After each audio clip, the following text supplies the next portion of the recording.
학대 가정폭력 및 학대 가족에 대해서 강의를 하겠습니다. 원래 13과를 했는데 부족하기 때문에 15과를 해서 30분을 채우겠습니다. 여기에 보면은 챕터 12 가정폭력 및 학대 가족 부교재에 그렇게 되어 있어요. 보면은 여기 가정폭력의 개념, 가정폭력 실태의 문제점, 서비스 현황과 대책. 가정폭력의 정의는 가정폭력의 범죄의 처벌 등에 관한 법률에 의한 법적에 정하는 가정폭력에 대해 포괄적으로 개념을 정의하고 있다. 동법 제2조 1항에서는 가정폭력을 가구성원 사이의 신체적, 정신적 또는 재산상의 피해를 수반하는 행위로 규정하고 있고, 가족 구성원의 범위 봉법 제2항을 배우자, 사실상 혼인관계에 있는 자를 포함하고 있다. 또는 배우자 관계에 있었던 자, 자기 또는 배우자와의 직계존속 관계, 사실상의 양친 관계를 포함해 있거나 있었던 자, 기부모와 자의 관계 또는 정모와 서자의 관계에 있거나 있었던 자, 동거하는 친족 관계에 있는 자로 규정하고 있다. 가정폭력 행위에는 가정폭력 범죄를 범한 자 및 가족 구성원의 공법을 의미하며, 피해자는 가족폭력으로 인하여 직접적으로 피해를 입은 자 이렇게 되어 있습니다.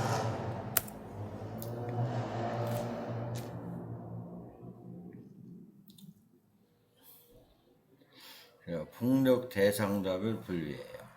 폭력, 부부폭력. 부부간의 폭력을 지칭하는 용어로 아내학대, 아내고타, 배우자학대, 부부폭력 등 여러 가지 용어가 사용하고 있다. 일반적으로 배우자에게 신체적으로 상처를 입힐 정도의 힘이 사용될 경우를 말하고, 보다 구체적으로 상대에 대한 폭행이나 구타, 해치거나 죽겠다고 이렇게 위협하는 경우, 기타 법률에 저촉되는 강압되는 행동을 이제 폭력으로 보고 있습니다. 그래서 폭력이 사용되는 경우와 나이에 관계없이 결혼관계 내에서 가해지는 정서적 학대도 포함되고 있는 것으로 부부폭력으로 정의를 내리고 있습니다. 그래서 아동학대를 한번 보겠습니다. 아동학대는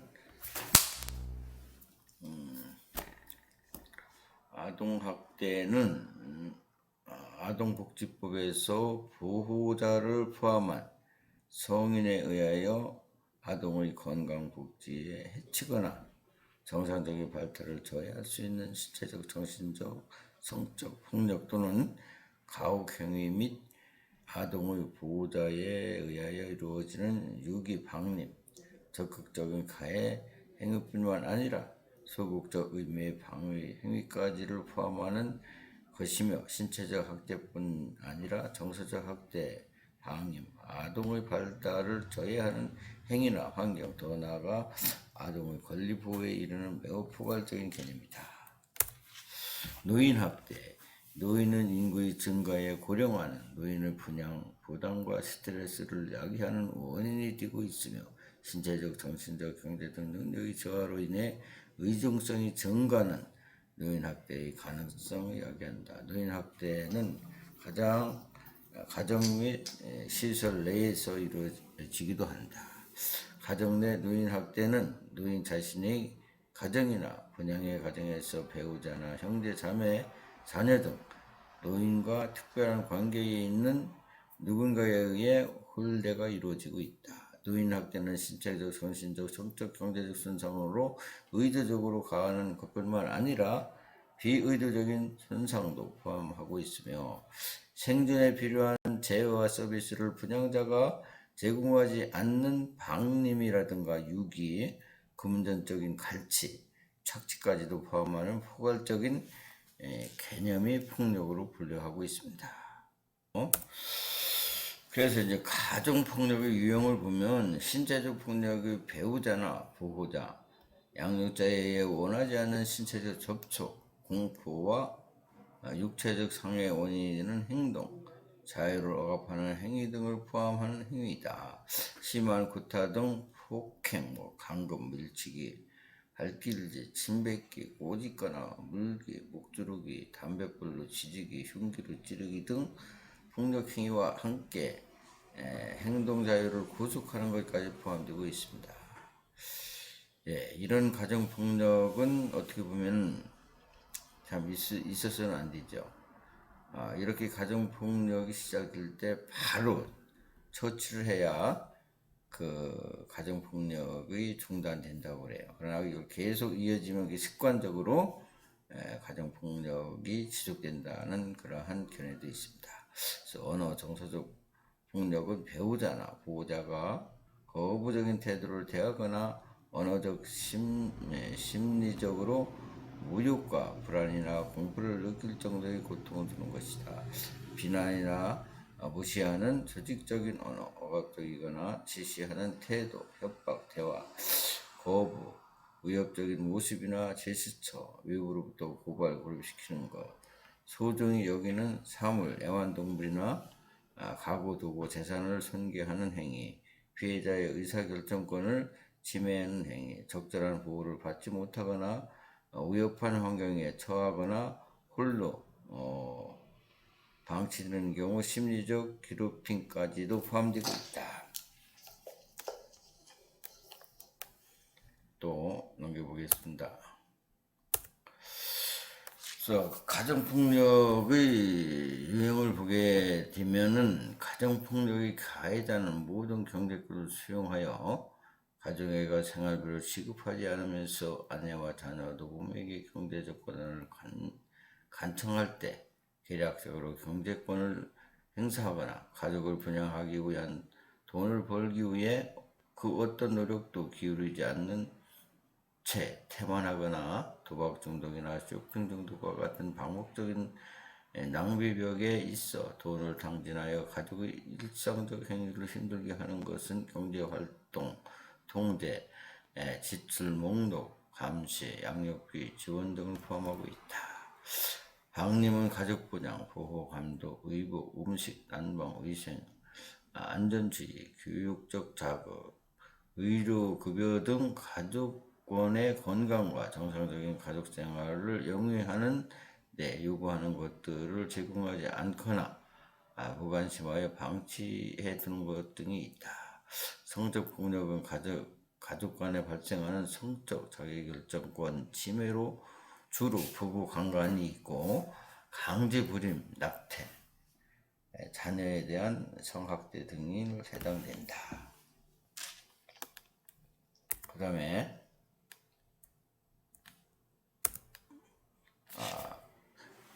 가정폭력 이론적 배경을 보겠습니다.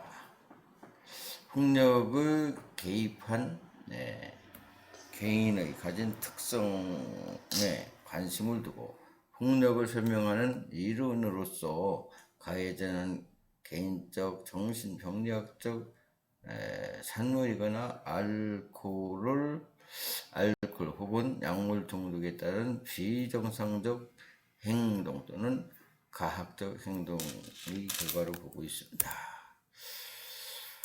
그래서 사회심리적 이론이 있어요. 사회적으로 낮은 지위나 저학력동 위험 요인으로서 상류층 사람들에 비해 폭력에 의한 수준이 있다고 할 수 있습니다. 그 다음에 가족체계 이론이 가족폭력에 대한 단선적인 원인 설명을 초점으로 맞추기보다는 각각 하위 체계의 주변의 환경이나 다른 체계의 조회를 이루지 못하면서 발생되는 주장입니다. 페미니즘의 이론이에요. 가정폭력이 성차별적 사회 구조에서 개인들은 것으로서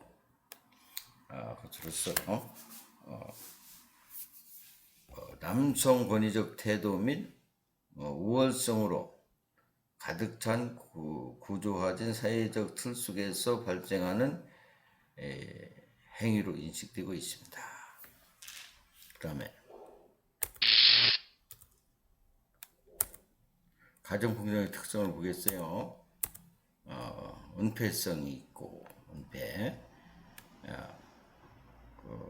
은폐성이라고 하면은 가정폭력을 하면서 이렇게 이제 남의 보기에는 아주 폭력적인 아닌 것처럼 보이는 그런 사람들이 있어요. 이게 은폐성이죠. 그 다음에 연속성이 있어요. 한번 이게 습관성이 된다고 그래요. 상습성, 이게 다 연속성, 상습성, 이게 좀 비슷한 거죠. 그 다음에 세대 전수, 이게 이제 가정폭력의 자녀들은 결혼해서 자기 그 가족에게 구타하는 경향이 많다. 그 다음에 폭력의 순환성, 폭력으로 모든 문제보다도 스트레스를 해소하고 그러한 것들이 있다고 그래요.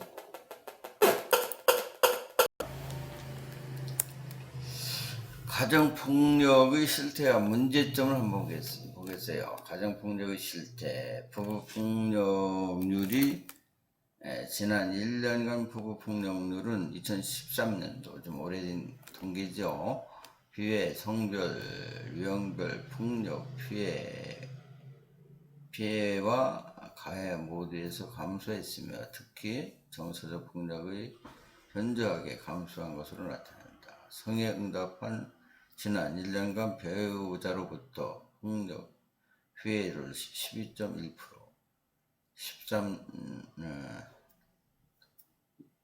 13년에 29.8%, 폭력 유형별로 정서적 폭력이 10.5%, 13년에는 28.6%, 신체적 폭력은 조금씩 2012년에서 이렇게 갈수록 조금 늘고 있죠. 그래서 폭력 발생 이후 가족이나 친척, 이웃이나 가족 등 도움을 요청한 비율이 경찰이나 여성긴급전화 1366 등 공적 지원 측의 비용률보다 더 높았다.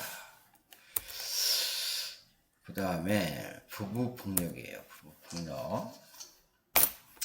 18세 미만을 둔 가운데 지난 1년간 학대 경험이 있다고 응답한 비율은 20.6%, 여성이 32.6%, 남성이 22.4%, 2014년 46.1% 비해 18.5%가 감소한 것으로 조사됐다.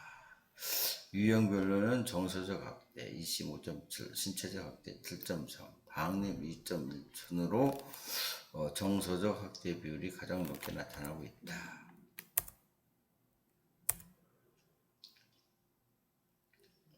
그 다음에 가족의 폭력에 65세 미만 응답자가 지난 1년간 배우자를 제외하고 부모나 형제, 자매, 배우자의 부모, 친척 등 가족원으로부터 경험한 비율이 3.2%, 14년 7.2%, 반대로 가족원에게 폭력을 행사한 가해율은 3.6%, 유형별로 피해율 정서적 폭력 3.2%, 신체폭 1.2%, 경제적 폭력 0.6%, 가해율 정서적 폭력 3.1%, 신체적 폭력 1.2%, 경제적 폭력 0.4%로 정서적 폭력 비율이 대체로 높게 나타나고 있다. 가정폭력에 대한 인식이에요. 가정폭력 발생 시 경찰에 신고하겠다는 응답률이 2014년보다 높아져 가정폭력에 대한 국민의식이 크게 개선되고 있다. 요즘에는 가족관계라도 신고를 하면은 바로 입건이 된다고 그러죠. 부모 폭력 본인의 가정에서 발생할 경우 61.4%, 이웃 가정에서 발생하는 경우가 65.1%. 그래서 어떻게 보면 그 부부 폭력이 발생률은 가장 가정에서 이루어진 것들을 얘기하는 거죠. 그래서 여기 보면은 자녀 학대 본인의 가정에서 발생할 경우가 72.9%, 이웃 가정에서 발생하가 77%가 신고하겠다는 응답이 신고하지 않은 응답에 대해서 본인이 가정인 경우 가족이므로 이웃 가정인 경우 남의 이름으로 응답이 가장 많았다. 가족 폭력을 감수를 위해서 요구되는 정책 1순위는 폭력, 허용적 사회문화 개선이 필요하다는 거예요.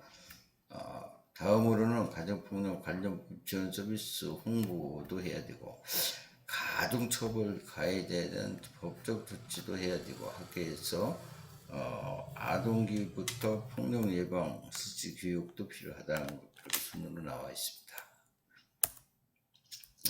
여러분들이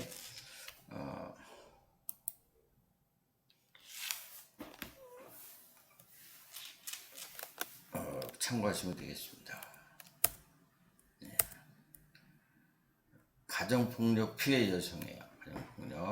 가정폭력 피해 여성은 일반적으로 증상 문제, 신체적 상처로 타박상, 골정상, 고막 터짐, 사지 통증, 신경통, 만성두통, 만성 피로, 위장 장애, 악성 빈혈, 심장 질환, 불면증, 석식 장애 등 심리 사회적 증상으로 불안감, 수치심, 부끄러움, 공포심, 죄의식, 우울함, 자살 경험, 그 다음에 자신감 없음, 탈진, 허무감, 이렇게 분하고 억울함, 복수하고 싶은 조모심과 같은 적개심 혼자 있고 싶은 무력감과 열등감, 불면증, 집중력 저하 등이 있다.